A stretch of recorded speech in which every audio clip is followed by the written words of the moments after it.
Welcome to Disability 101, one module of the C5 Consulting Disability Inclusion IQ e-learning series.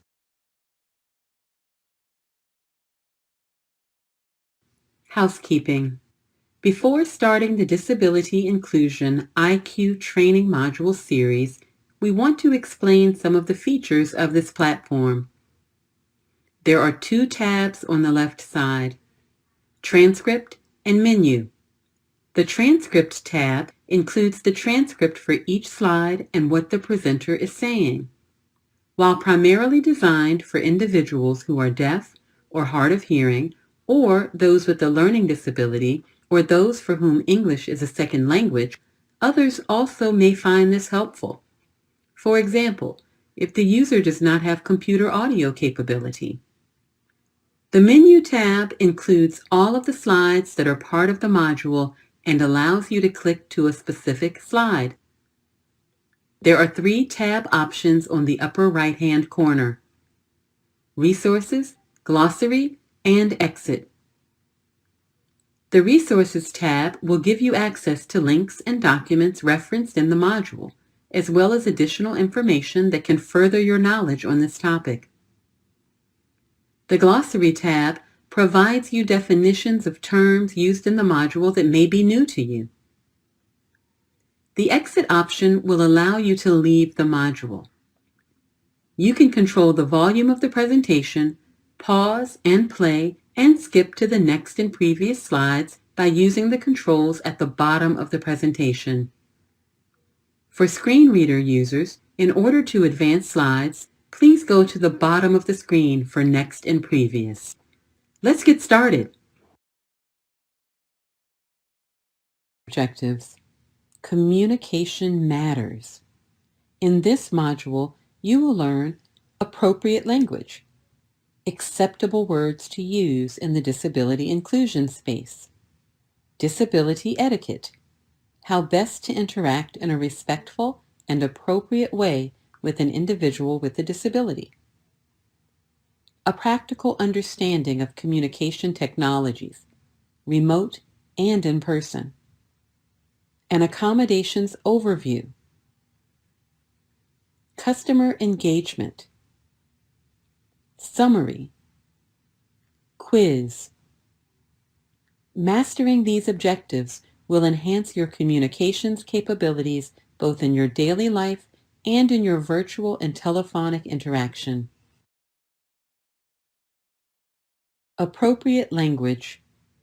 Knowing what to say, how to say it, and what to do makes everyone more comfortable. Sometimes we don't engage an individual with a disability simply because we don't want to say the wrong thing and embarrass ourselves or hurt a person's feelings. Learning language that should be used when describing or interacting with an individual with a disability can help you overcome the concern of saying or doing the wrong thing. If you make a mistake, that's okay too. Just apologize and go on with the conversation. Person-first language. All languages evolve, and therefore, we see language and disability inclusion also change as more individuals become comfortable with identifying and more disability-related information becomes available. For people outside the disability community, knowing what terms to use can be confusing. People with disabilities are not a monolith. What words one person finds offensive or incorrect, another person will prefer. Disability does not define the person, just like any other diversity dimension does not define the person.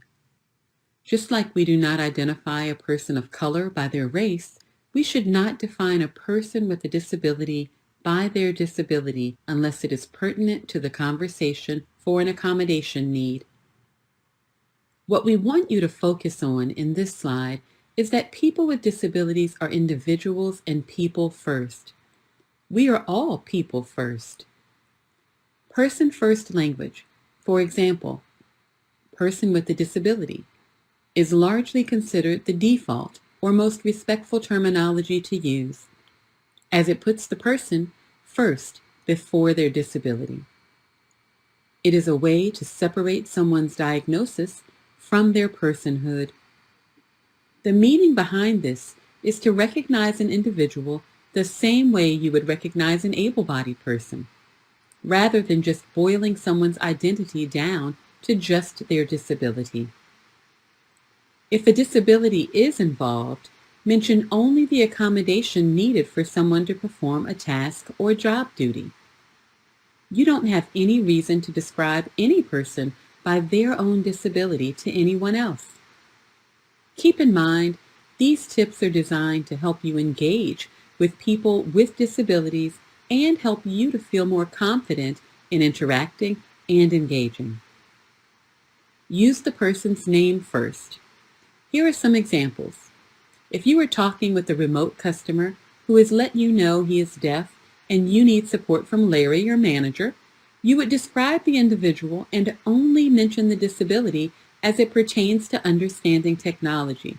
Larry, I have a customer on the line who has shared with me that he is deaf and prefers to use remote video with a sign language interpreter.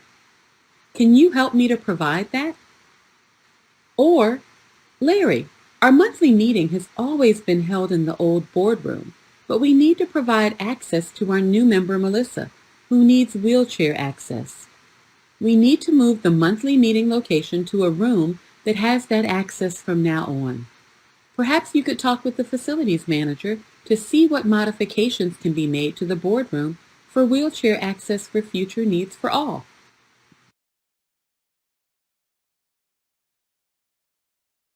Language lesson. Identity First Language.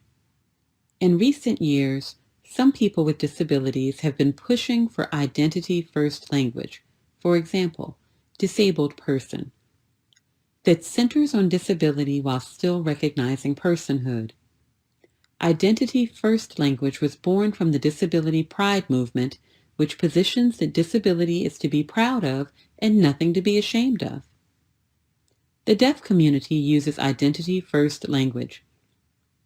I am deaf, not I am a person who is deaf.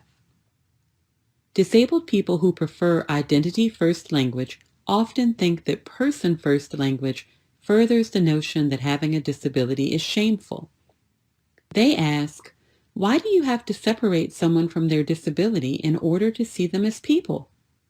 Also, they argue the phrase disabled person still has the word person in it, and you don't truly see them if you don't acknowledge their disabilities. It is worth mentioning that people with disabilities who don't want to use identity first language are not ashamed of their disabilities. They may have a different relationship to them, or they simply don't have a language preference either way. Conversely, some disabled people who use identity first language don't care if you use person first. So, which term should you use? It depends on context. If you are communicating with someone one-on-one, just ask them what they prefer. If you are writing something for a larger audience, it is usually best to default to person first. Either way, asking first is always the best thing to do.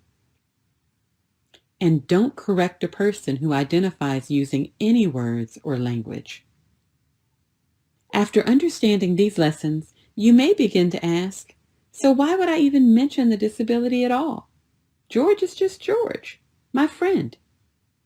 Remember that the person with the disability may have a preference. Respect their preference. Overall, the words we use matter, and we should always consider how language affects how we view people with disabilities or disabled people. Wheelchair etiquette. Keep in mind, a wheelchair is a mobility device, yet it's a part of the individual. There are some basics to know about interacting with a person using a wheelchair. Personal space is important to everyone. Don't treat a chair user any differently. Don't lean on any part of the chair. Don't ask the person to carry items. Be aware that an individual may or may not wish to transfer out of a chair or scooter.